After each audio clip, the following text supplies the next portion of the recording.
దేవుని పిల్లలందరికీ శుభాభివందనాలు తెలియజేస్తున్నానండి.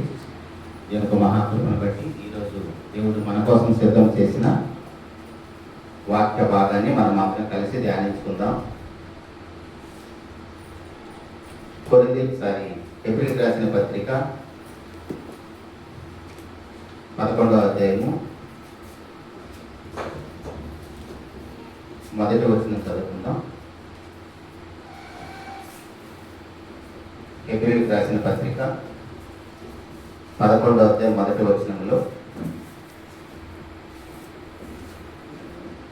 విశ్వాసం అన్నది నిరీక్షింపబడే వాటి యొక్క నిజ స్వరూపమును అదృశ్యమైన ఉన్నమంటకు రుజువునై ఉన్నది. ఈ విశ్వాసం అనే మాట మనందరికీ బాగా సుపరిచితం. అదేమి కొత్త పదమేమి కాదు. మనం అందరం కూడా క్రైస్తవులు అయిన నాటి నుంచి, చిన్నప్పటి నుంచి కూడా ఆ మాట మనం వింటున్నవారు. అయితే విశ్వాసం అంటే ఏంటో మనము కూడా విశ్వాసం అని పిలువబడుతున్నాం కదా. వాక్యాన్ని చదివిన ప్రతిసారి మనం ఇంకా ఎక్కడ ఫెయిల్ అవుతున్నామో అని అనిపిస్తూ ఉంటుంది.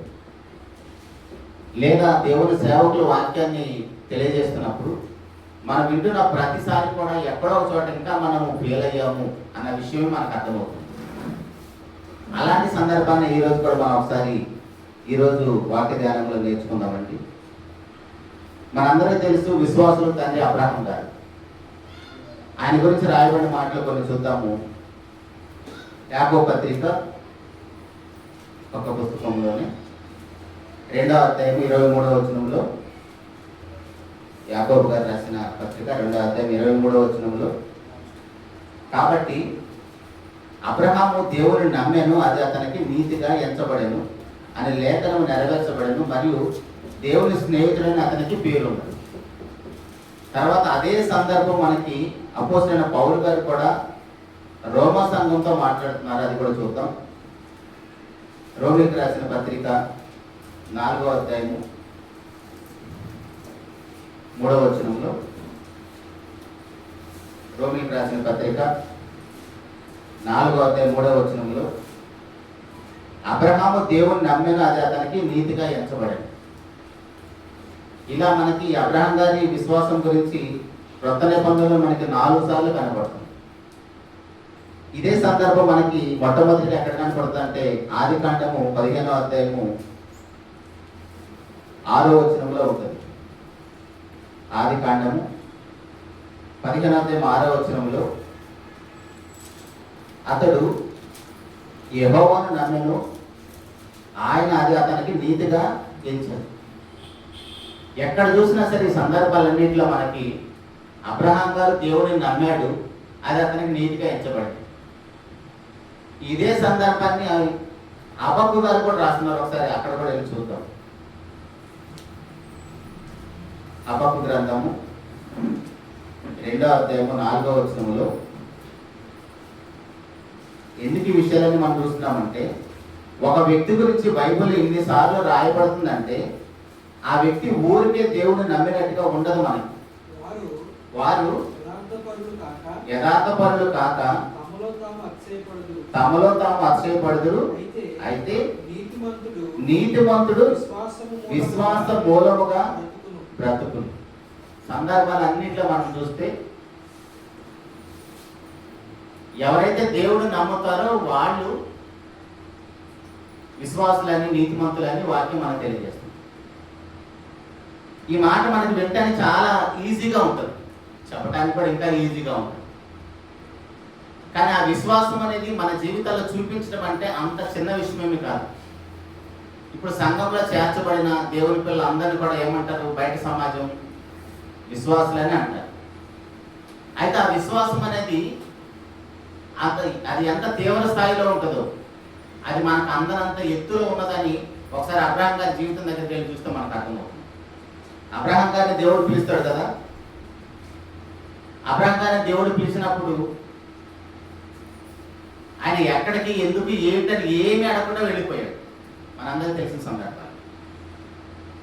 అయితే అబ్రహాం గారి దగ్గరికి వెళ్ళటానికంటే ముందుగా ఒకసారి మరలా ఆగి, సమాజంలో చాలామంది డబ్బున్నవారు లేదా మన ఇళ్లలో ఏదైనా ఫంక్షన్లు జరిగినప్పుడు బర్త్డేలు కానీ, వివాహాలు కానీ, లేదంటే లేదు మన తల్లిదండ్రులు కానీ, ఇలా ముత్తాతలు కానీ ఎవరైనా వెళ్ళిపోయినప్పుడు వాళ్ళని జ్ఞాపకం చేసుకుంటూ అన్నదానాలు చేస్తూ ఉంటారు, లేదా వస్త్రదానాలు చేస్తూ ఉంటారు, కొన్ని షెల్టర్స్ కట్టిస్తూ ఉంటారు, లేదు ఎండాకాలం కాబట్టి నీటిని దానం చేస్తూ ఉంటారు, కొబ్బరి నీళ్ళు వేస్తున్నారు, మజ్జిగ ఇస్తున్నారు, రోడ్ల మీద మనం వెళ్తున్నప్పుడు బస్సులు, కార్లు, బండ్లు కూడా ఆపి మరీ ఇస్తున్నారు. ఇవన్నీ ఏమనుకుంటున్నారంటే సమాజము ఇవన్నీ కూడా మంచి పనులు, ఇవన్నీ కూడా నీతి క్రియలు అని అనుకుంటున్నారు. అవన్నీ కూడా మనుషులుగా మనకి మంచి పనులుగా కనపడతాయి, కానీ అది మనిషిగా నీ ధర్మం అంతే. దానిని బట్టి దేవుడు మనల్ని నీతిమంతులుగా ఎంచడు. అర్థమవుతుందా? మనిషిగా మనకున్న దేవుడు మనకిచ్చిన తలాంతును బట్టి, మనకున్న పరిస్థితులన్నింటిని బట్టి మన అవతల మనిషికి, ఆపదలో ఉన్న వారికి, ఇబ్బందులు ఉన్న వారికి సహాయం చేయటం అనేది అది నీ ధర్మం, మనిషిగా మన ధర్మం. ఎందుకంటే సృష్టి మొత్తం కూడా మనకు అదే నేర్పుతుంది. ఏ జంతువులు చూసినా, ఏ పక్షులను చూసినా, లేదా వృక్షాలను చూసినా అవన్నీ కూడా త్యాగం అయిపోయి అవతల వాళ్ళకి సహాయం చేస్తుంటాయి. సాక్షాత్తు మనం దేవుని యొక్క స్వరూపం, దేవుని పోలికలో చేపడ్డాం, మనకి ఆటోమేటిక్గా ఆ లక్షణం అనేది ఉన్నది. అదే దేవుని స్వరూపం, అదే దేవుని పోలిక. ఆ ప్రేమను అయితే మనం కనపరుస్తాం. అయితే మనం ఎన్ని క్రియలు చేసినా కూడా మనం నీతిమంతులుగా ఎంచబడం. అర్థమవుతుందా? మనం ఏ క్రియ అయినా చెయ్యి, ఎందుకంటే మనం ఆల్రెడీ వయసు వచ్చినప్పటి నుంచి మనం చేస్తున్న క్రియలను బట్టి మన మైండ్ ఆల్రెడీ చెడిపోయి ఉంటుంది. మన పైకి మంచి పనులు చేస్తున్నప్పటికి కూడా లోపల అంతరంగం ఆల్రెడీ పాడైపోయి ఉంటుంది. మన హృదయం అంతా కూడా మోసకరమైంది, భయంకరమైన వ్యాధి కలిగిందని వాక్యం మనకు తెలియజేస్తుంది ఇర్మియా గ్రంథం. సో అలాంటప్పుడు మనం చేస్తున్న పనిలో కూడా ఏదో స్వార్థం ఉంటుంది. అవతల వాళ్ళు ఏదో గుర్తించాలన్నట్టుగా మనం ఆ కార్యక్రమాలు చేస్తూ ఉంటాం. అందుకని ఇదే విషయం గురించి యెషయా గారు ఏమంటున్నాడంటే, మనం చేస్తున్న క్రియల గురించి యెషయా గ్రంథము 64వ అధ్యాయము 6వ వచనంలో మనం చేస్తున్న క్రియలన్నింటినీ కూడా దేవుడు ఏమంటున్నాడంటే అవన్నీ కూడా మురికి గుడ్డలతో సమానం అంటున్నాడు. మేమందరము అపవిత్రుల వంటి వారమై ఉంటుంది, మా నీతి క్రియలన్నీ మురికి గుడ్డల వల్ల అయించాలి. అంటే మనం చేసిన క్రియలన్నీ కూడా ఇప్పటివరకు మనం మాట్లాడుకున్న క్రియలన్నీ కూడా చాలా మంచివే. సమయాన్ని వెచ్చించాలి, ధనాన్ని వెచ్చించాలి, ఎంతో శ్రమ పడాలి, అంత ఈజీగా అయ్యే పనులేమి కాదు. కానీ వాటిని కూడా దేవుడు ఏమంటున్నాడంటే మనం ఏమి క్రియలు చేసినా ఆ క్రియలన్నీ కూడా దేవుని ఎదుట. ఎందుకు దేవుని ఎదుట అంటే, దేవుడు మన కోసం చేసిన క్రియలన్నీ ఒకసారి మన మనసు పెట్టి ఆలోచన చేస్తే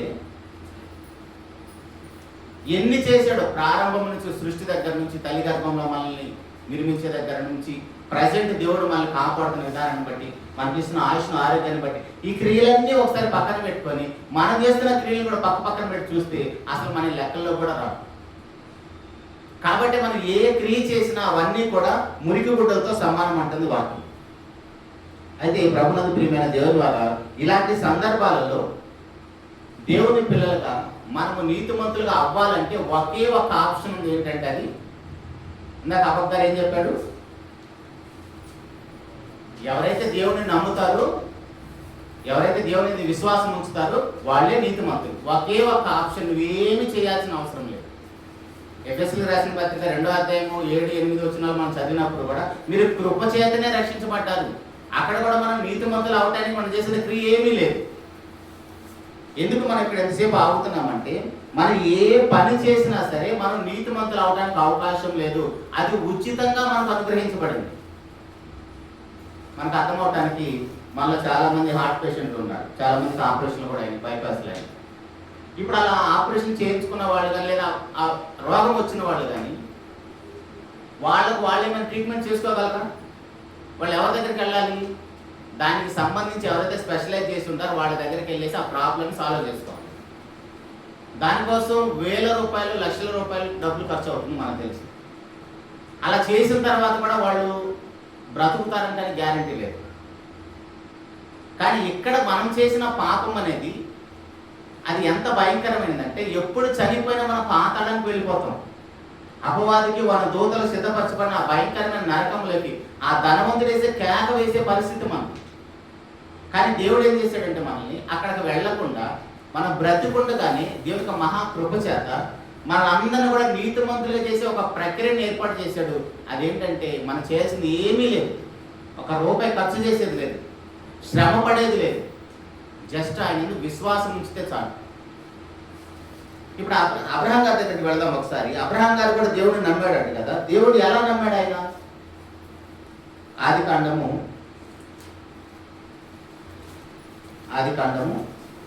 15వ అధ్యాయము మొదటి నుంచి మనం చదువుకుందాం. మొదటి నుంచి 6వ వచనం వరకు. జరిగిన తర్వాత స్పీడ్గా చదివిద్దాం.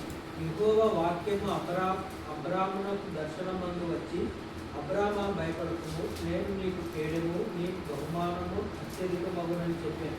అందుకు అబ్రాము, ప్రభువైన యెహోవా నాకేమి ఇచ్చిననేమి, నేను సంతానము లేని వాడనే కోరుచున్నానే. దమస్కు ఎలియజరే నా ఇంటి ఆస్తి కట్టేయను కదా. మరియు అబ్రాము, ఇదిగో నీవు నాకు సంతానం ఇయ్యలేదు కనుక నా పరివారములో ఒకడు నాకు వారసుడగలని చెప్పగా, యెహోవా వాక్యం అతని యొద్దకు వచ్చి, అతడు నీకు వారసుడు కాడు, నీ గర్భవాసమున పుట్టబోతున్నవాడు నీకు వారసుడగలని చెప్పాను. మరియు ఆయన వెలుపలికి అతను తీసుకొని వచ్చి, నీవు ఆకాశము వైపు తేరి చూచి నక్షత్రములను లెక్కించకు నీ చేతనైతే లెక్కించుమని చెప్పి, నీ సంతానము అలాగవునని చెప్పాను. అతడు యెహోవాను నమ్మెను, ఆయన అది అతనికి నీతిగా ఎంచెను. ఇక్కడ ఏమంటున్నాడండి? చదవబడిన 6 వచనాల్లో అబ్రహాం గారిని దేవుడు పిలిచాడు. పిలిచినప్పుడు, ప్రభువైన యెహోవా నువ్వు నాకు ఏం చేసినా ఉపయోగం ఏంటి? నేను పిల్లలు లేని వాడిని కదా, నేను ఎంత సంపాదించినా మీరు నాకు ఎంత ఇచ్చినా కూడా నా పనివాడికి దీన్ని వదిలిపెట్టి వెళ్ళిపోవాలి కదా అని చాలా బాధపడుతూ దేవుడితో మాట్లాడుతున్నాడు. అప్పుడు దేవుడు ఏం చేస్తున్నాడు? తన గుడారం నుంచి ఆయన బయటికి పిలిచి, నీకు చేతనైతే ఆకాశం వైపు చూసి ఆ నక్షత్రాలు ఎన్ని ఉంటే లెక్కించమన్నాడు. అప్పటికి వాడి వయసు ఎంత? 12వ అధ్యాయంలో ఆయనకేమో 75 సంవత్సరాలు, శారన్ గారికేమో 65 సంవత్సరాలు. 65 సంవత్సరాలు, 75 సంవత్సరాలు. ఇక్కడేమో దేవుడు బయటికి పిలిచి గుడారంలో నుంచి 15వ అధ్యాయం 5వ వచనంలో, నీకు చేతనైతే ఆకాశంలో ఎన్ని నక్షత్రాలు అంటే వాటిని లెక్కించమంటాడు. ఒకసారి ప్రాక్టికల్గా ఆలోచించేయండి. ఈ మాట అప్పుడే వివాహమైన నవ దంపతులకి అని చెప్తున్నాడా? మామూలుగానే సర్వసాధారణంగా 45 నుంచి 55 లోపు స్త్రీలకి బిడ్డలు పుట్టే పరిస్థితి ఆగిపోతుంది. ఆమెకేమో 65 సంవత్సరాలు, అబ్రహాం గారికేమో 75 సంవత్సరాలు. పోనీ పిలిచిన తర్వాత ఏం చెప్తున్నాడు? నీకు ఒక గర్భఫలాన్ని ఇస్తాను, లేదా ఒకరి తర్వాత ఒకరిని ఇస్తాను, కమల పిల్లల్ని ఇస్తాను, లేదా 3 4 ఇస్తాను. మనం అప్పుడప్పుడు వీడియోలో చూస్తూ ఉంటాం కదా, కొంతమందికి 10 మంది పుట్టారు, 8 మంది పుట్టారు, 6 పుట్టారు, 2 పుడతారు, 3 పుడతారు. అలా ఎక్కువ మంది సంతానాన్ని ఇస్తారంటే అది నమ్మడానికి చాలా ఈజీగా ఉండేది. అవేది కాకుండా బయటికి తీసుకొచ్చేసి ఆకాశంలో నక్షత్రాలు లెక్కించమంటాం. అదే ప్లేస్లో మనం ఉంటే ఏమడుగుతాం? అదే ప్లేస్లో మనం ఉంటే ఏం ప్రశ్నించకుండా మెలకొని చేతులు కట్టుకొని వింటూ ఉంటామా? ఏం ప్రభా నన్ను ఎగ్దా చేయడానికి వచ్చావా అన్నట్టుగా ఉండదా జనరల్గా మనం మనుషులుగా మాట్లాడుకుంటే? అంటే అబ్రహాం గారు నిరీక్షణకు ఆధారం లేనప్పుడు నమ్మాడు అనడానికి మనం ఈ విషయాలను మాట్లాడుకుంటున్నాం. అబ్రహాం గారి విశ్వాసులు తండ్రి అని మనం చిన్నప్పటి నుంచి వింటున్నాం. అది ఎలా విన్నాడు, ఆయన ఎలా అంగీకరించాడు, ఎలా నమ్మాడు అంటే, తనకు కానీ తన భార్యకు కానీ బిడ్డలు పుట్టే అవకాశం ఇద్దరికీ లేదు. కొన్ని ఒకరిని ఇద్దరిని ఇస్తానంటే అది వేరు. నీకు చేతనైతే ఆకాశంలో ఎన్ని నక్షత్రాలు వాటిని లెక్కించమంటున్నాడు. అవి లెక్కించలేము, నీకు పుట్టే సంతానాన్ని కూడా లెక్కించలేమని అర్థం. సరే, ఎంత వాగ్దానం చేసిన పరిస్థితుల్లో వాళ్ళకి కొంత వయసు పెరిగిపోతుంది, విశాఖాలు పడతారు. వాగ్దానం చేశాడు కదా, వాగ్దానం ఒక దేశాన్ని ఇస్తానని చెప్పాడు కదా. ఇప్పుడు మనం చదువుకున్న దాంట్లో నీకు రాబోయే సంతానం ఒక దేశాన్ని ఇస్తానని వాగ్దానం చేశాడు. తర్వాత ఆయనకేమో 137 సంవత్సరాలు వస్తాయి. శారన్ గారికి ఏమో 127 సంవత్సరాలు. శారన్ గారు ఎన్ని సంవత్సరాలు చనిపోతారు? 127 సంవత్సరాలు చనిపోతారు. అంటే అబ్రహాం గారి విశ్వాసం ఎలా పరీక్షించబడిందో చూడండి. శారన్ గారు 127 సంవత్సరాలు చనిపోయినప్పటికీ అప్పుడు అబ్రహాం గారి వయసు ఎంత? 137 సంవత్సరాలు. 10 సంవత్సరాల గ్యాప్ వాళ్ళిద్దరు. ఇప్పుడు శారమ్మ గారిని పాతి పెట్టడానికి ఆయనకి స్థలం ఎంత ఉంది? 6 అడుగుల స్థలం లేదు. కానీ పిలిచినప్పుడు 12వ అధ్యాయం 15వ అధ్యాయం మనం చదివినప్పుడు పిలిచినప్పుడు ఒక దేశాన్ని వాగ్దానంగా ఇస్తానని చెప్పాడు. ఒకసారి అపోస్తుల కార్యాలు చూద్దాం. అపోస్తుల కార్యాలు 7వ అధ్యాయము 5వ వచనం చూడండి.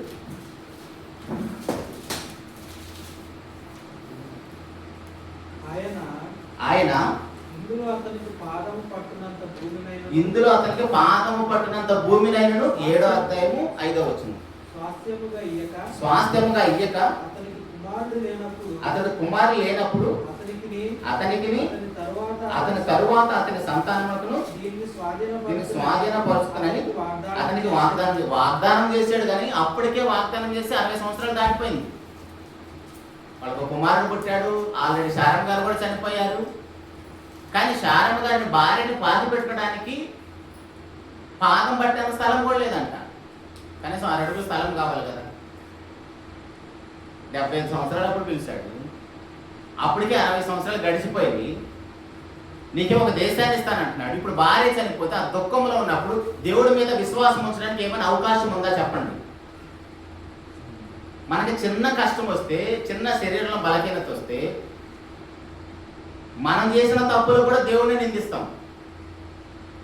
కొన్ని అక్కడైనా సరే అబ్రహాం గారు తన విశ్వాసం ఏమైనా కోల్పోయినట్టుగా ఆధారం ఉందా మనకి?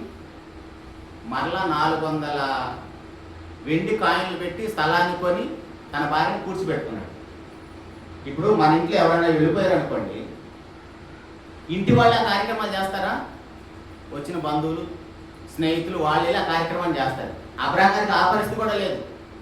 పాపం అప్పుడు దాకా ఏడ్చి సడన్గా గుర్తొచ్చేసింది. ఎందుకు ఈయన పంపించాలంటే ఎవరు లేరు. మరలా ఈయన వెళ్ళి పొలాన్ని కొని పాతి పెట్టుకున్నాడు. ఈ పరిస్థితుల్లో అబ్రహాం గారు ఎక్కడైనా దేవుడి మీద విశ్వాసం ఉంచడానికి అవకాశం ఏమైనా కనపడుతుందా? అది విశ్వాసుల తండ్రి అబ్రహాం గారు ఎలా అయ్యాడంటే, మనం చదివే మొట్టమొదటి రెఫరెన్స్ ఏంటి? 11వ అధ్యాయము 1వ వచనంలో విశ్వాసం అనేది నిరీక్షించబడు వాటి యొక్క నిజస్వరూపం. ఇప్పుడు ఆయన నిరీక్షణ కలిగి ఉన్నాడు. దేవుడు వాగ్దానం చేశాడు, ఒక దేశాన్ని ఇస్తానన్నాడు. ఆ నిరీక్షణకి ఆధారము ఏదైనా కనపడుతుందంటే ఏమీ కనపడలేదు. కానీ ఏమీ కనబడకపోయినా సరే చెప్పిన ఆయన మీద ఎలాంటి నమ్మకం ఉంచాడు చూడండి. అది విశ్వాసం అంటే. నిజంగా మనం కూడా విశ్వాసులకి ఆయనకి పిల్లలైతే తప్ప మనకు కూడా పరలోక ప్రవేశం లేదు. ఇప్పుడు సంఘంలో చేర్చబడిన స్త్రీలైనా పురుషులైనా, స్త్రీలకైతేనేమో శారమ్మ గారికి పిల్లలు కావాలని చెప్తాడు పేతురు గారు, పురుషులకైతేనేమో అబ్రహాం గారికి పిల్లలు కావాలంటారు. వాళ్ళిద్దరినీ తల్లిదండ్రులుగా మనకు ముందు పెట్టాడు దేవుడు. ఇప్పుడు వాళ్ళకి పిల్లలు అవ్వాలంటే దేన్ని బట్టి పిల్లలు అవుతాం మనం? ఇశ్రాయేల్ అందరూ కూడా మేము అబ్రహాం సంతానం చాలా విర్రవీగుతారు కదా. అంటే దేన్ని బట్టి పిల్లలు అవుతాం మనము? మన స్వభావాన్ని బట్టి, మన క్రియలను బట్టి, మన క్యారెక్టర్ని బట్టి. మన దేవుని పిల్లలకు కూడా ఎప్పుడు అనబడతాము? కొన్ని ఒక మాట చూద్దాం, మనకు అర్థం అవడానికి చాలా ఈజీగా ఉంటుంది. యోహాను సువార్త 8వ అధ్యాయం 44వ వచనంలో చాలాసార్లు చదువుకున్న మాటే. యోహాను సువార్త 8వ అధ్యాయం 44వ వచనంలో మీరు మీ తండ్రి యొక్క అపవాది సంబంధులు, మీ తండ్రి దురాశలు నెరవేర్చుకోరుచున్నాడు. ఆది నుండి వాడు నరహంతకుడై ఉండి సత్యమందు నిలిచిన వాడు కాడు, వాని యందు సత్యమే లేదు. వాడు అబద్ధం ఆడినప్పుడు తన స్వభావం అనుసరించి మాట్లాడు. ఇక్కడ ఏం చెప్తున్నాడు? ఎవరి గురించి మాట్లాడుతున్నాడు? అపవాది గురించి, సాతాను గురించి మాట్లాడుతున్నాడు. మనందరి శత్రువు వాడు. ఇప్పుడు వాడికి ఎలాంటి లక్షణాలు ఉన్నాయో చెప్తున్నాడు. ఆ లక్షణాలు మనలో ఉంటే మనం ఆటోమేటిక్గా వాడి పిల్లలం అయిపోతాం. లేదంటే నేను దేవుడి కుమార్తెను అంటే నడవదు. మనం అబద్ధం ఆడినా, మోసం చేసినా, దురాశ ఉన్నా, దొంగతనం చేసినా, వ్యభిచారం చేసినా, నరహత్య చేసినా, ఏది చేసినా ధర్మశాస్త్ర కాలంలో అయితే చేస్తేనే నేరస్తుడు. మనం ఇప్పుడు కొత్త నిబంధన చట్టంలో ఉన్నాం కదా, చూస్తేనే ఆలోచన వస్తేనే మనం నేరస్తులు. లేదంటే నేను బయటికి ఏం చేయట్లేదు, అంతరంగంలో నేను దాచుకున్నాను అనుకుంటే మనకు తెలియకపోవచ్చు, సరే పక్కన వాళ్ళకి తెలియకపోవచ్చు, దేవుడికైతే సమస్తం మెరుగుతాడు కదా. సో అక్కడ కూడా మనం నేరస్తులుగా మిగిలిపోతాం. అప్పుడు మన తండ్రి ఎవరో డిసైడ్ చేస్తాడు. కాబట్టి ఇలాంటి పరిస్థితుల్లో అబ్రహాం గారికి మనం పిల్లలు అవ్వాలంటే అబ్రహాం గారు ఎలాంటి విశ్వాసము దేవుని మీద ఉంచాడో, నిరీక్షణకు ఆధారం లేనప్పుడు. ఆల్రెడీ ముందేమో నిన్ను దీవిస్తాను, ఆకాశ నక్షత్రాలు అంత పిల్లలు ఇస్తానని చెప్పాడు. పిల్లల్ని ఇవ్వలేదు అప్పటికి 20 సంవత్సరాలు పరీక్షించబడ్డాడు. తర్వాత చూస్తే కుమారుని ఇచ్చిన తర్వాత ఇక్కడ భార్య చనిపోయింది. భార్య చనిపోతే భార్యను కూర్చోబెట్టుకోవడం కూడా స్థలం లేదు. అంటే ఎక్కడ చూసినా సరే ఆయన దేవుని మీద ఆధారపడటానికి, అంటే డే 1 నుంచి కూడా తన తండ్రిని, తన దేశాన్ని, తన బంధువులు అందరినీ, తను చేస్తున్న వృత్తిని కూడా వదిలివేసి వస్తున్నప్పుడు, ఇక్కడ ఒకసారి మనం శారం గారి గురించి కూడా మాట్లాడుకోవాలి. శారం గారు అబ్రహాం గారితో దేవుడు మాట్లాడుతున్నాడు. అన్నీ వదిలేసి రమ్మంటే ఈయన బయటకు వచ్చేసాడు. ఇప్పుడు ఈయన వస్తే ఈయనతో పాటు ఎవరు రావాలి? శారం గారు కూడా రావాలి. శారం గారు ఈజీగా వచ్చి ఉంటుంది అంటారా?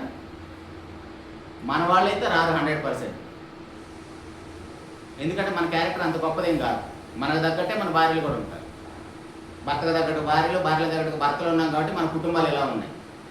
మన ఇద్దరం ఎలా ఉన్నాం కాబట్టి మన పుట్టే పిట్టలు అంతకంటే దారుణంగా తయారైపోతున్నారు. జనరేషన్ చాలా పాడైపోయింది. కానీ అక్కడ అబ్రహాం గారు ఎంత విశ్వాసం ఉంచాడో దేవుడి మీద, తన భార్య కూడా తన భర్తని యజమానుడని పిలుస్తూ ఆయన అడుగుజాడలు నడుచుకుంటూ బయటకు వచ్చేసింది. కాబట్టి చక్కగా అబ్రహాం గారు బయటకు రాగలిగాడు. ఇలా వచ్చిన తర్వాత వాళ్ళందరికీ దేవుడు ఒక దేశం చూపించలేదు, ఏమీ లేదు. ఒక టార్గెట్, ఒక డెస్టినేషన్ చూపించి అక్కడికి వెళ్ళమని చెప్పలేదు. మన ఇంట్లో పిల్లలకి ఇలా రారని ఒక చిన్న పని చెబితే ఎందుకు, ఏమిటి, ఎక్కడికి అన్నీ అడుగుతున్నాడు. అంటే ఎందుకు ఇక్కడ మనం ఇంతసేపు ఆగాం అర్థమవుతుందా? అబ్రహాం గారికి ఎలాంటి ఆధారం లేదు, అయినా సరే దేవుడి మీద అంత నమ్మకం ఉంచాడు. అంటే దేవుడు ఒక మాట చెబితే దానికి మనం లోబడిపోవాలంతే. బైబిల్లో ఉన్న మాట అన్నీ కూడా దేవుడి మాటలే కదా. ఎన్నిసార్లు విన్నాము, ఎన్నిసార్లు చదివి, ఎన్నిసార్లు ప్రకటిస్తున్నాము. కానీ ఆ మాటని మనం 1% కూడా, అబ్రహాం వల్లే 1% కూడా లోబడదు. ఇదే విషయాన్ని యోబు గారు ఒక మంచి మాట మాట్లాడతారు. ఎలాగంటే, ఇప్పుడు అబ్రహాం గారి పరిస్థితి మనం ఆలోచన చేస్తే, ఇప్పుడు సీజన్ మామిడికాయల సీజన్ కదా. ఒక చెట్టు పూర్తిగా ఎండిపోయి ఉంది, అసలు దానికి పచ్చిక అనేది లేదు. ఆ ప్లేస్ అబ్రహాం శారం గారు అనుకుంటే, దేవుడు వచ్చేసి దానికి 1 టన్ను మామిడికాయలు కాపిస్తానంటాడు. నమ్మడానికి అవకాశం ఉందా? ఏంటి ప్రభు అలా ఎండిపోయింది కదా అంటాం. అదే సందర్భాన్ని చెట్టును చూపించి, కనీసం చెట్టుకున్నంత విశ్వాసం కూడా మనిషికి లేదని యోబు గారు మాట్లాడుతున్నారు. యోబు గ్రంథము 14వ అధ్యాయము 7వ వచనంలో,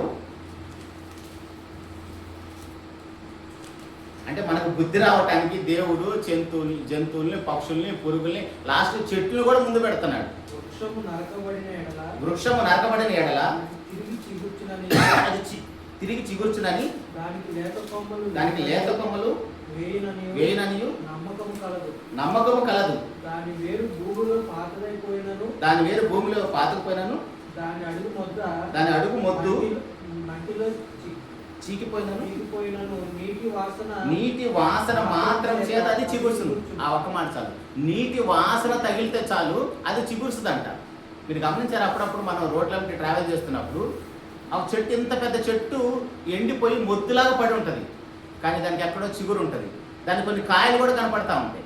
అది చూస్తే మొత్తం ఎండిపోయి ఉంటుంది. అంటే ఒక చెట్టు అయినా సరే నీటి వాసన తగిలితే చిగిర్చడానికి అవకాశం ఉంది. కానీ మనుషులమైన మనలో దేవుడి మీద విశ్వాసం ఉంచడానికి అసలు అలాంటి అవకాశం కూడా లేదని చెప్తుంది. అర్థమవుతుందా మన విశ్వాసం ఎక్కడుందో? మన విశ్వాసం ఏ స్థాయిలో ఉందో అర్థమైందా? కాబట్టి మనం బ్రతుకుండగానే దేవుడు మనకి ఇలాంటి మంచి విషయాలు ఎందుకు జ్ఞాపకం చేస్తున్నాడంటే, మనం నిజంగా చనిపోయే టయానికన్నా మంచి విశ్వాసులుగా ఉండాలని. అయితే ఇదంతా కూడా పాత నిబంధన కదా. క్రొత్త నిబంధనకి ఒక మంచి విషయాన్ని ఆలోచించేద్దాం. ఆ క్రొత్త నిబంధనలో